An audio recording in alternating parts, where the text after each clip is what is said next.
is it? Yeah, hi, nice Bob, to see you. this is amazing. What a beautiful part of the world. Welcome to Somerset. Yeah. Thank you very much. Morning, Bob. I'm Morning. Will. Yeah, hi, yes. Hi, you come to see the MGB? Yeah. It's round the back this way. Fabulous. It's very yellow, Bob, isn't it? That's not everybody's cup of tea, is it, that colour? How much of it is of the original paint, though? Well, some of it. Yeah, yeah. Well, it doesn't look too bad for it, mate. And there's more paint in the back. Well, that's Excellent. handy. Yeah, it is handy. It looks pretty straight, doesn't it? It's funny, you know, I've got a thing about the rubber bumper cars. I actually really like them. I like the MG, that sort of original Pininfarina shape. I really like.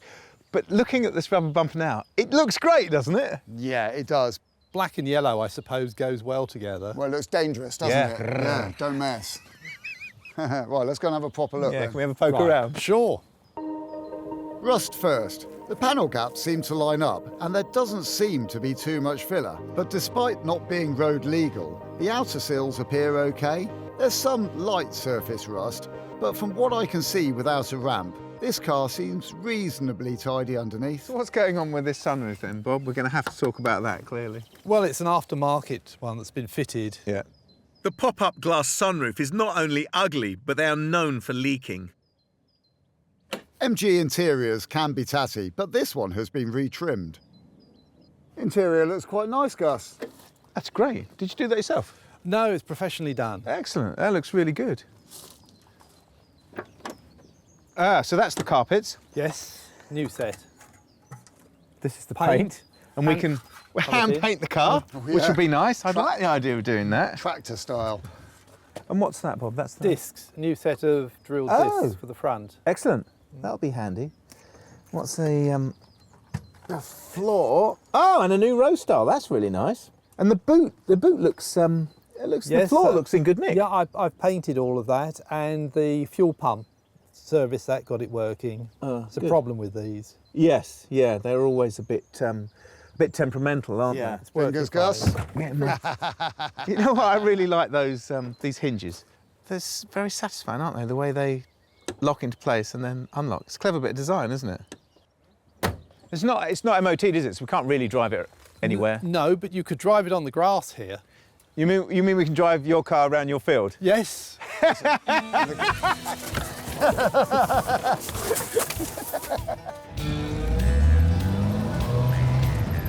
The reason I'm keen for Will not to drive is that he's really a very poor driver and suffers from farmer's foot.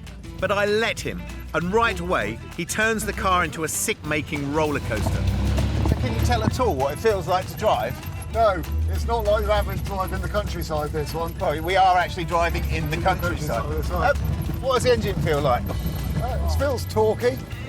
It's not making any nasty noises, which is kind of amazing. Not yet. Don't break it. We haven't bought it. You know that, don't you? Yeah, but he said I could drive it, Gus. Will does his best to test the structural integrity of the MG.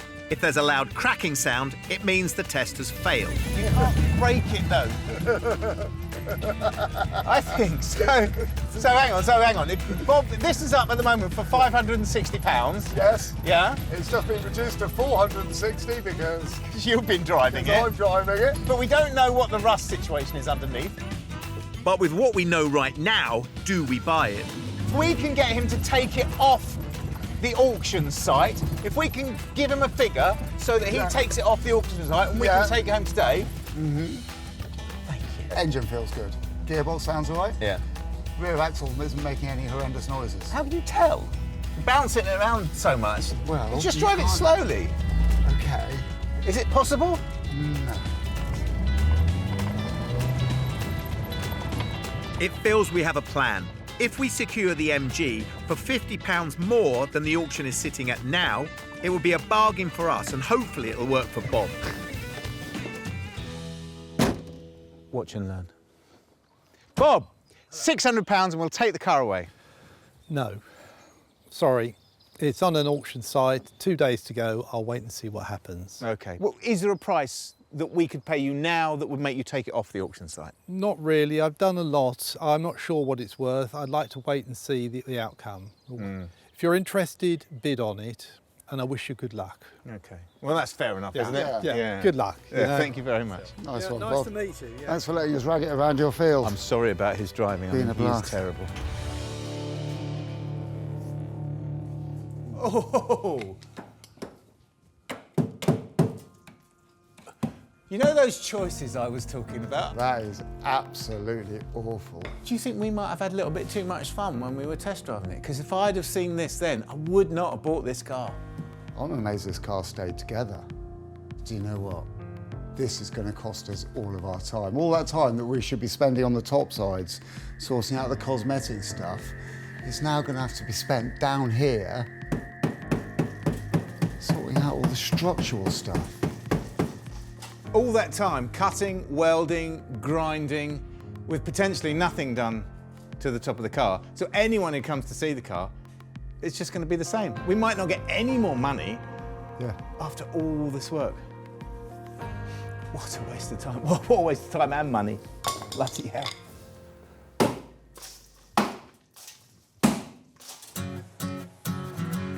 Before we tackle the rust, we energise ourselves with a cuppa. And then into battle. So the car isn't quite as good as we wanted, but we've seen rusty cars before, and the way to tackle them is called hard graft, the most valuable resource we have. But at least we have it. Before we have a complete picture of what we need to do, we need to grind away the rust and reveal the edges of the good metal, so we can estimate the time it'll take to make good. Will often takes the lead with welding, but this time it's 4 hands on deck.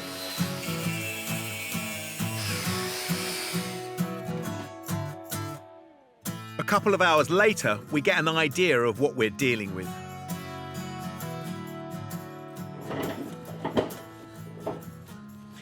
We knew there was some rust in this car, but then we started work on it and our worst nightmares have come true. This car's completely rotted out. The main structural parts, as in these inner sill parts and these parts here, have just completely rusted away, and they've just been covered with a patchwork of rot and detritus. This sort of thing can literally kill the project for us. We stand a chance at the moment of not making any money at all. But it has still got to be done. I'm left with trying to compress 10 days' work into fewer long days, probably stretching into the night.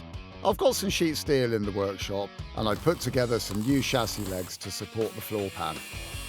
I need to fabricate multiple sections for each part of the rot. Meanwhile, Gus prepares each area, so bit by bit we'll work around the car together. I've got to firm up the sills as well, seam welding the solid plate against the metal Gus has exposed. At the end of the first day in the workshop, we're tired and a bit dispirited that our light makeover plan has turned to dust. Or should I say, sparks. Ow! Ugh. Well, I was going to say it's coming on quite well so far. Which it is, I suppose, but it's a tiny, tiny part of a huge job. And I haven't got any time to spare, so.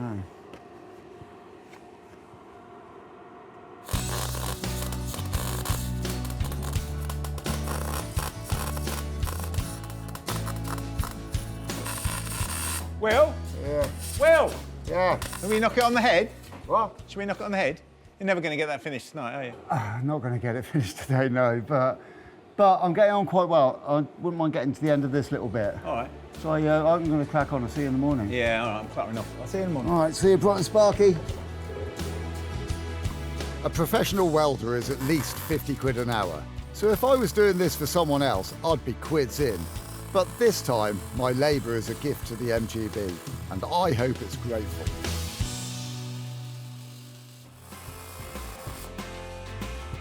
It's time to reveal my gift. A new sunroof kit is a nasty £1,000. A used one, £500 if you're lucky. But for £200, a nice man in Scotland was willing to let his go, including overnight shipping. So I took a bit of time out to talk to an expert. He's been selling MGBs for decades, actually decades and decades.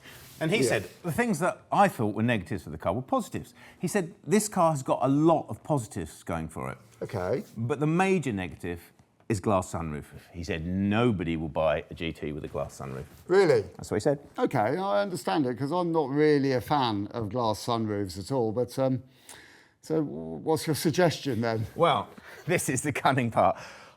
A Webasto period pullback sunroof. The nice canvas ones that go all the way back. That's slightly worrying. I mean, to be honest, I'm not a massive fan of the glass sunroof. I think they've had their time.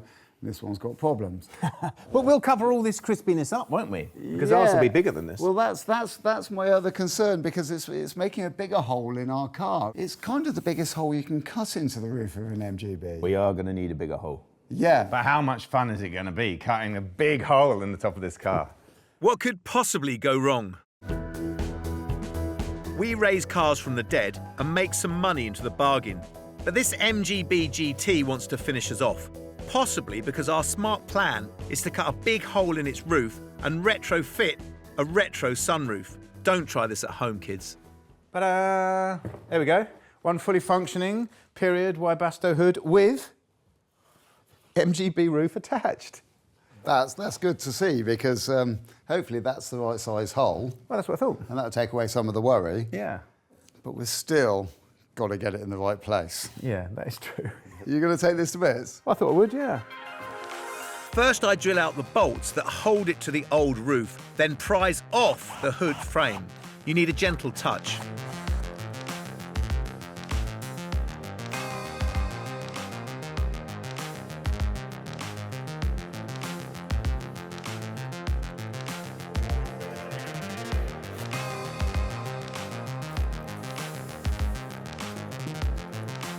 Yeah, it's really flimsy.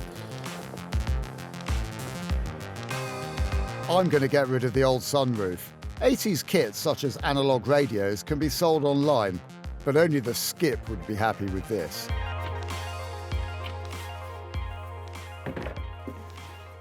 We've got to be incredibly careful with these, because period Webasto hoods are really difficult to come by. They all come with similar problems.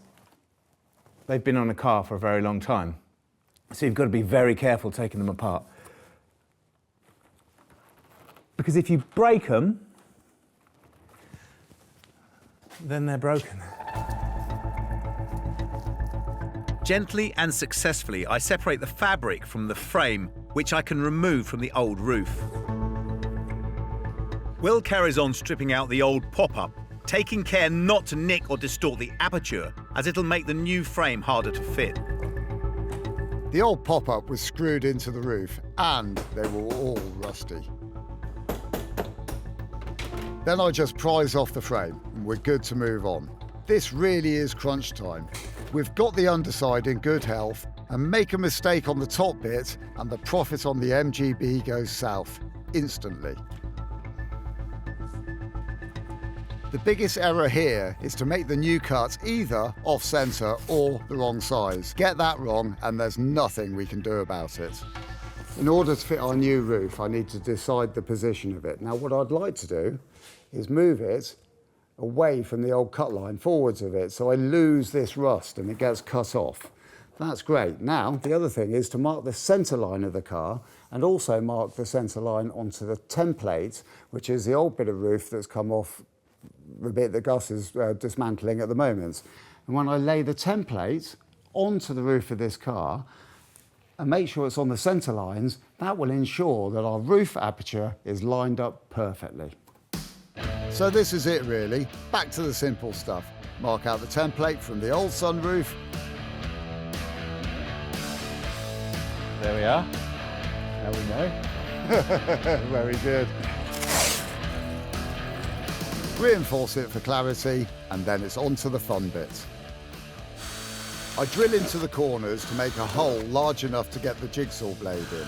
I cut back into the corners, keeping the blade perfectly perpendicular to the body to make a clean edge. And before too long, surgery is complete. And that, my friends, is a nice big hole, which should be the perfect size for the old frame or the new frame. This is a long job. The large steps don't take as long as the smaller ones, such as fixing, which needs complete precision, or this roof will always leak. We're fixing the frame back into the car with rivets, not bolts. They're stronger and reliable. While Will attempts to trim the headlining, I seal the frame into place and then use a rivet gun to complete the fix, with bolts on the corner.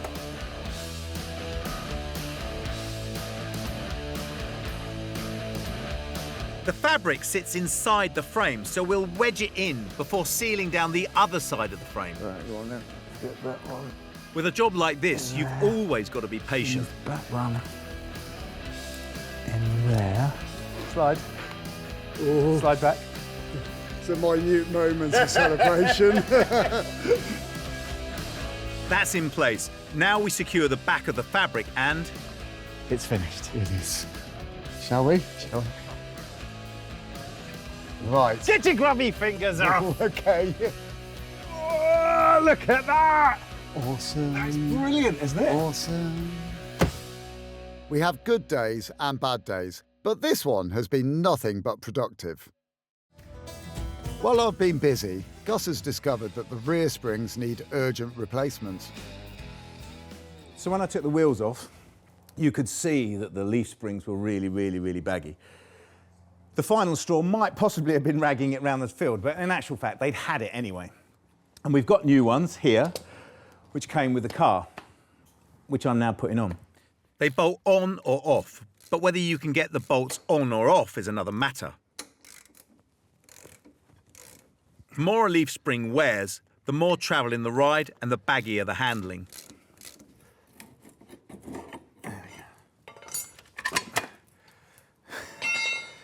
Well, the U-bolts are out, and it's a good job we've got new top caps because it's absolutely rusted to pieces.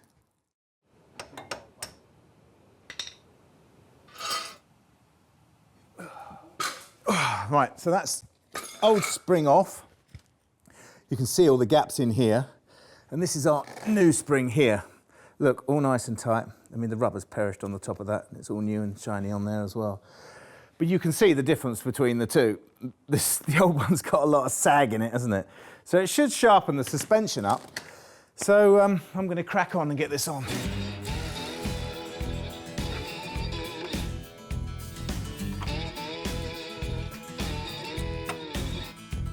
That's it. And because these were provided with the car, we've saved around £100.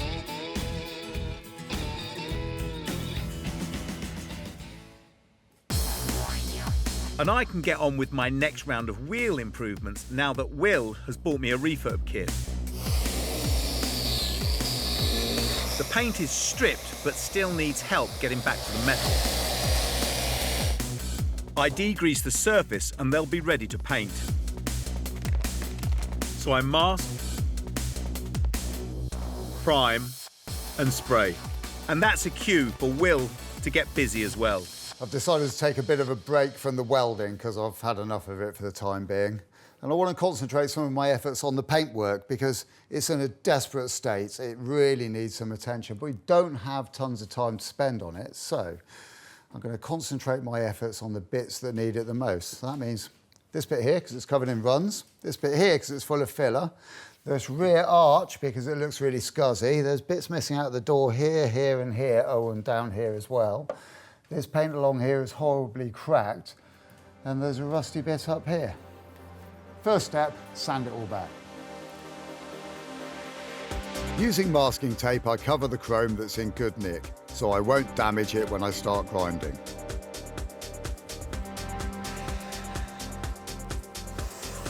Given the state of some of the rust and the fact that the car uses solid paint, I'm going to respray the whole of the side of the car using the rattle cans. It's cheap, it's fast and pretty effective.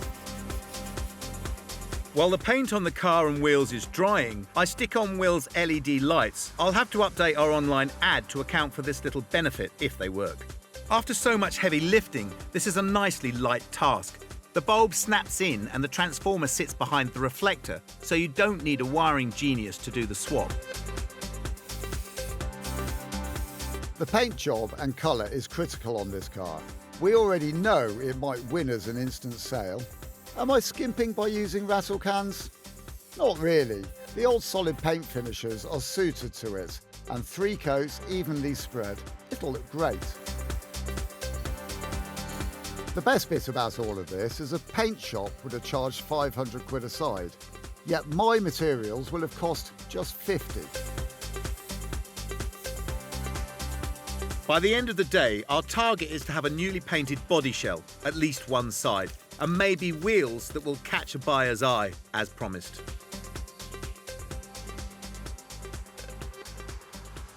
Oh, what do you reckon then, Gus? I think you've done a really nice job of it. The only problem I foresee is the fact that it's, oh, hang on, the wrong colour. That's actually the right colour. It's the bonnet that's the wrong colour. Regardless of which is right and which is wrong, we're never going to be able to sell a car like that, are we? No, we're not, no. But look on the bright side, Gus. I am. We can sand down the rest. We're going to have to paint the whole thing, aren't we? We've got a business that's all about flipping. Well, you can probably guess what. We've started with 5 days to turn a rusty MGB from a project to a plaything. We've got 1 day left with half a car still to paint. Will has done an amazing job on the welding and it's looking fantastic, but he can't rest. He masks up the body that I've prepped, and working together, we can get a week's paint job done in a day. We've sort of had the decision made for us. We've got to respray the rest of the car. So we've decided to divide and conquer. I've put the garage door down and I'm doing this outside so as I don't make too much dust and spoil what Will's already done. I just need to mask up the right-hand side before I start spraying.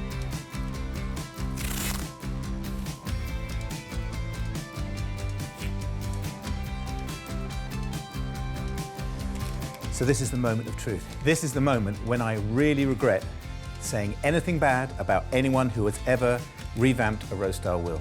So I'm going to take the masking tape off.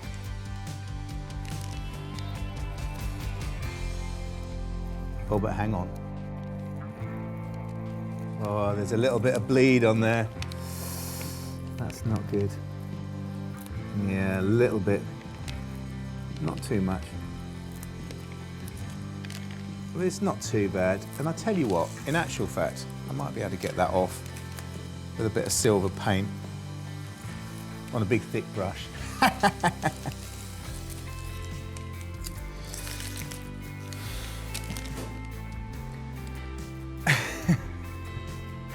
Okay, so there's a little bit of bleed on there, but I think I'm going to get away with that because I'm going to get rid of those with a bit of silver paint. And actually, when I take the whole lot off, it's not going to look too bad.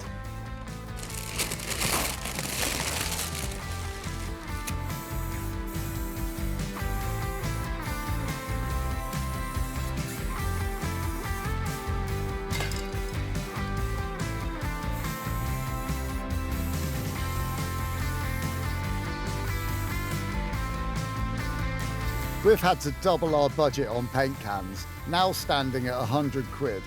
But in the afternoon of our last day, the MGB is looking like a new car, but not a finished one.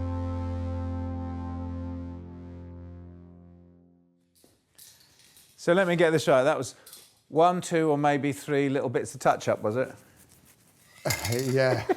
Yeah, it was supposed to be, but this is a good example of what we might call project creep. It's the end of our workshop time. Something tells me we might have an early morning in store to finish up.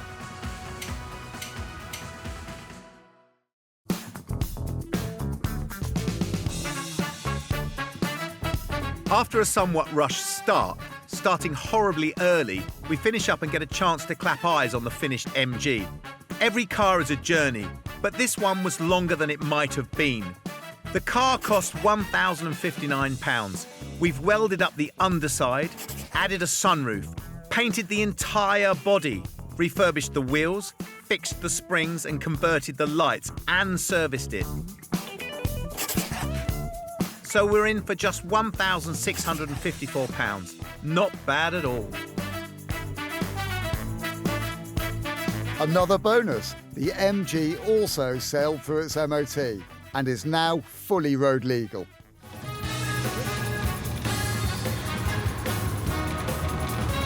We've been so absorbed in the work on the car, we forgot to update Will's unimaginative photos from our listing.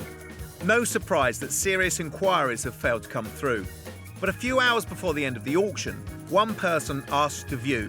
It's actually Helen's husband who's always wanted to own an MG. Hello, Helen. Oh, hi. What do you reckon to this then? Oh, it's lovely. I really love the colour of it. It's brilliant. It's gorgeous colour, isn't it? And doesn't it present well like that? It's wonderful.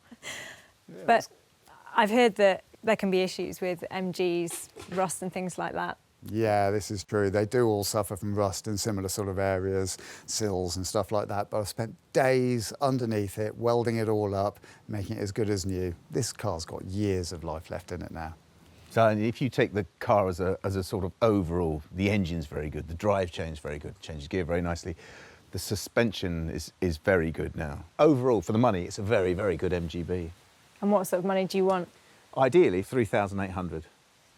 I couldn't go that high, but I do want it. I mean, the aim is to give it as a gift to my husband. He's a GP. The number plate's amazing. It's cough. He's always wanted one. Could you do 3,400? Well, in actual fact, if you could get to 3,500, that's our reserve price. So we could let it go for 3,500. And I can take it off the internet site. Well, it's a great gift, so yeah, I guess Excellent. 3,500 is good. That's brilliant. Cool. Absolutely brilliant. Here, allow me to... At £3,500, miraculously, we've not only doubled our money, we've added on £221 for the Christmas party. Things are definitely looking up.